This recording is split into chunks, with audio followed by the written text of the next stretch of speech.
Well, do you consider yourself lucky or unlucky in love? Science shows there is more to beating the odds and being successful in love than just leaving it up to chance. Here to break this down a little more for us is Matchmaker Kelly Numair from It's Just Lunch, San Francisco. Kelly, I'm so glad that you're here because I feel like it's the time of year when everyone is kind of picking their head up and saying, yeah, maybe I can do this. But let's talk about the concept of, you know, do you have to be lucky in love, or do you create your own luck? I believe you create your own luck. Yeah. You know, many singles believe that luck and fate and being at the right time at the right place is how they're going to find a relationship, but that's not a reality for the majority of singles out there. You have to do the necessary steps to lean love in your favor. In fact, research shows that it's more about psychology than possibility. So there's a couple of things that you got to do to find that relationship. I love the idea of lean love in your favor. That's such a cool way to say that, because it's true. I mean, I think anything in life, if when the opportunity comes and you're kind of prepared and ready to receive it, that's a big part of it, isn't it? Absolutely. So what are your tips for people if they're like, hey, it's springtime, I want to get out there, I want to start to meet people, I'm ready for some renewal in my life, make some connections. How would you tell them to go about it? So dating season has arrived. Spring fever. We're here. Right? We're here. So there are a couple of things. First of all, you have to have a positive mindset.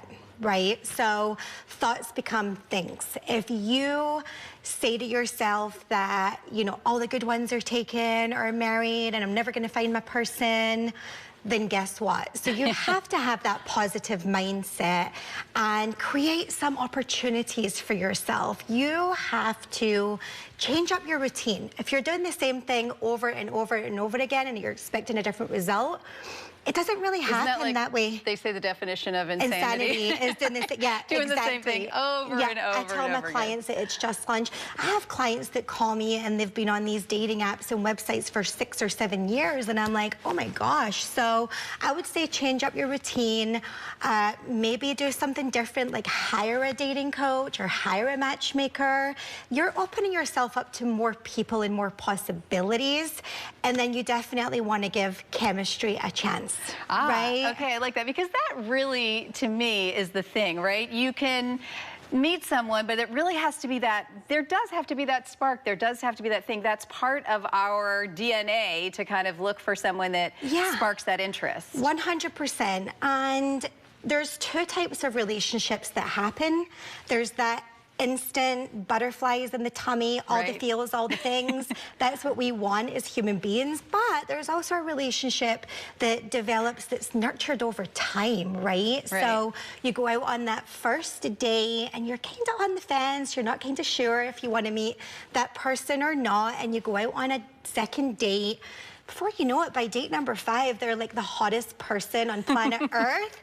So just because you don't get that first spark right away doesn't mean to say that chemistry will not happen. So you're saying kind of like take a breath and also understand that, you know, it is a little bit unnerving for someone when they're first meeting someone they haven't met, right? We don't all necessarily walk up being the most sparkling version of ourselves, right? Yeah.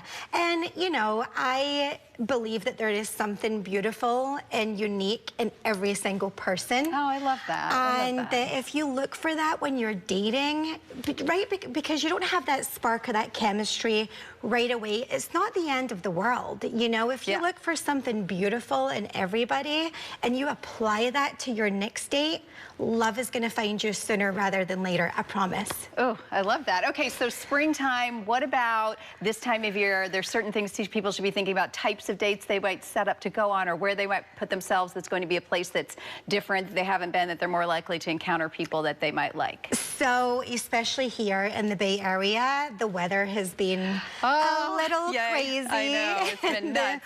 Winter has been a little longer than normal, so we're ready to put our tank tops on and our flip-flops and get out to the park. Yes, please. Right? Rivers, lakes, we want to get outdoors. So right now, outdoor dates are highly recommended.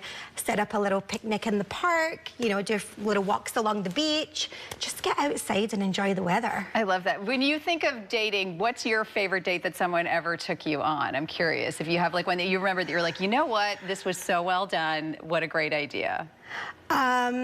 Okay, so it Putting you on the spot. Yeah, I was like, okay, there's many, but one of the first weekends my husband ever took, we were just dating, and I'm from Scotland, so I had never been to wine country, and he's like, I'm taking you away for the weekend. I thought we were going to Disneyland, so I've never been to Disneyland before, and he's like, I'm not telling you, we have to get in the car. He's That's like, fun. I like the mystery. Pack for all weather, and I'm like, putting all this weather stuff in there, and we drive, and he blindfolds me for like 2 hours, and he was going for it. He was going for it, and we pulled into the Hilton in Napa Valley and did my first ever wine tasting tour in Napa for the whole entire weekend. It was magical. That's really fun. So I think it is cool when someone does something where they show you that they put the effort in, right? Like, because that's what he did. He made the plan, and then he added a little mystery to it, kept it a little fun. I love that idea. That was so awesome. It was such a good time. And, you know, I think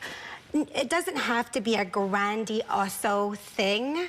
You know, it's the little tiny details that attentiveness is something that my clients love. When you ask a lady, what do you want in a man? They're like, oh, I want someone that's attentive, right? Yeah, someone that listens, someone that cares about what you think. Yeah, and I think as women today in society, we drive the bus so much. We make decisions all day long. We make decisions for the kids. We make decisions for the family. So a lot of women like that attentiveness. So just the tiny little details. It doesn't have to be anything major or you have to spend a fortune. Just something small. Yeah. I love it. Kelly, thank you. That's such good advice for everybody. Yeah. And I know everyone is ready for spring and good things. So we'll send them all that good. Get out there. Be proactive. Yes. Get out there. Awesome. Spring fever's here.